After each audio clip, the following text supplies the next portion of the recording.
रामकृष्ण हरी. आता आमचा फलटण ते दुपारचं जेवण पिंपरज या ठिकाणी पायी प्रवास चाललेला आहे. हे बाजूला माझे जे मंदिर आहे ते खडकखिरेश्वर मंदिर आहे आणि हा पिंपरज दुपारच्या टप्प्याचा हा पायी प्रवास आहे. पायी हळूहळू चाला, मुखाने रामकृष्ण हरी बोला. पायी हळूहळू चाला, मुखाने रामकृष्ण हरी बोला. रामकृष्ण हरी.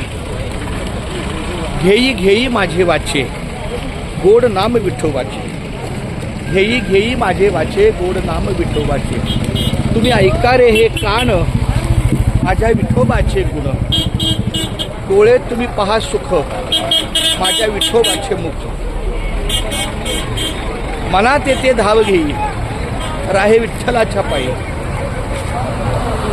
एका जनार्दनी शिवाय नको सोडू या केशवा. रामकृष्ण हरी. रामकृष्ण हरी.